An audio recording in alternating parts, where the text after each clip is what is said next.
Hey, this next one is pretty cool. Obviously, there's a little bit of drawing practice here. But what's the next one? Oh, the next one is crinkle your can a little bit. What's the next one? Oh, the next one is crinkle your can a little bit more. Keep track. 3 out of 6. And then what about crinkling your can some more? The twist. I love the twist. And again, oh my goodness. And finally, Kerplunk. Really nice work by Jason Jonas, I think. I don't know, I found this somewhere. This is really cool. I'm really impressed. So we're gonna try it. And a couple things, keep in mind. First, we know that that is a circle. But what happens as it turns this way? It becomes a flat line. How do we get to a flat line? Well, a couple things to keep in mind are 1, piece of paper. 2, put your name. And a flat line, a circle, well, a circle is like that, and then gradually it sort of becomes an oval. And an oval gets really flat until it's like a flat line. So turn your circle into an oval right off the start. Okay, that's gonna go kind of like that. I like seeing half of the bubbly, or is it buble? I'm not sure. Okay, now it's gonna be a little funky because my drawing's gonna be tilted instead of having it flat like that, but you're gonna get the idea. So my circle top is actually, and I'm gonna make it a little bit larger than life size. It was kind of an oval. Now this is very precise object, so my drawing's gonna be fairly precise. And I actually see inside the rim a little bit, don't I? So there's a, right around there, there's this extra rim. And then it, oh, I've already drawn it. It already sort of cuts in there. Now I do have an eraser on hand, because, you know, I can tidy it up as I go or a little bit later. There. There is a black hole here, which is not quite a circle. It's probably an oval going this way. And then this funky little tab that comes up on a bit of an angle and actually crosses over that line. Ooh, why not make my circle a little bit bigger then?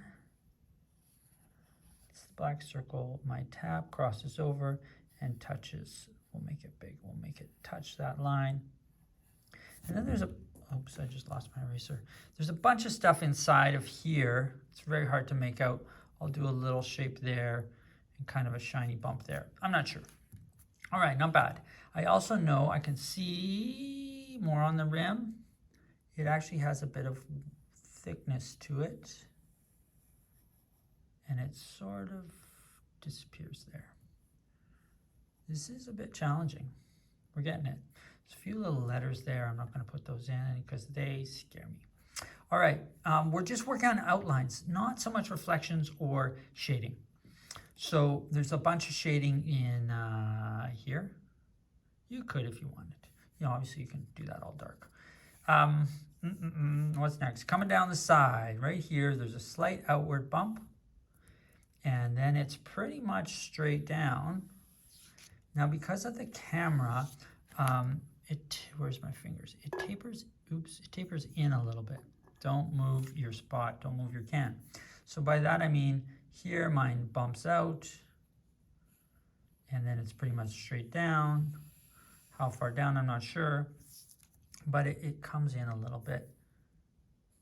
And maybe about there, I'll do a curl it off.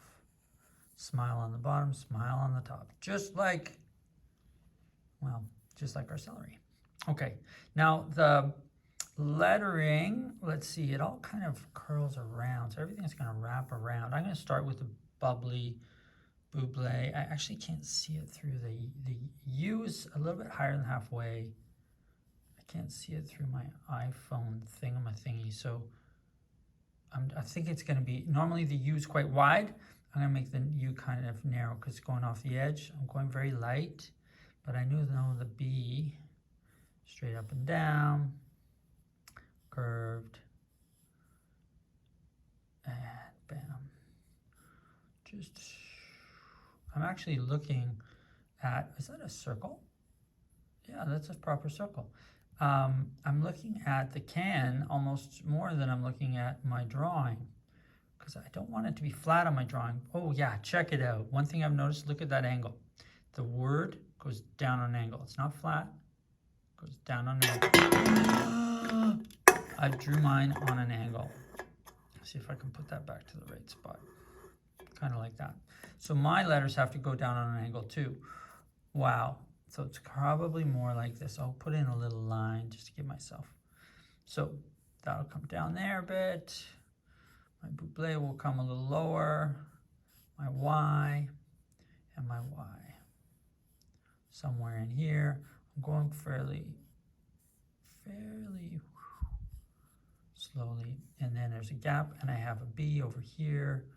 Again, it's bending over on that angle with the circle. And I'll squeeze in my other U off the edge. So a lot of this is seeing what's, don't move it, what's happening. You can see these little letters. They're going off on an angle, wrapping around. And there's a few more little letters here. It says it here again. Bubbly. And then the semi-smile, which is thin, and then thin, and then thicker. And then maybe a few circles, okay? You can try and get some of it. You can get as much as you want. Oops, slow down on those circles, because we don't want a mess. We want a pretty good, difficult, realistic drawing. A little square thing there, probably goes off on an angle. Now this is going to be a big challenge for all of you, because drawing like this is tough. It requires a lot of observation, looking here, looking there, looking here, looking there, and kind of estimating or guesstimating where things will go. And it's a realistic object made from a factory, and you know, we're not robots, so our hand can be a little, I guess, what am I saying? Just be forgiving with yourselves, do your best. And that is pretty good for my first drawing, with the exception of going to get my eraser. Of course, now I'm going to clean up through here and just kind of make it nicer, all right? I'll clean that all up.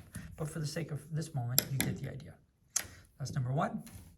And then number two will be a slight crinkle. All right, good. Go ahead.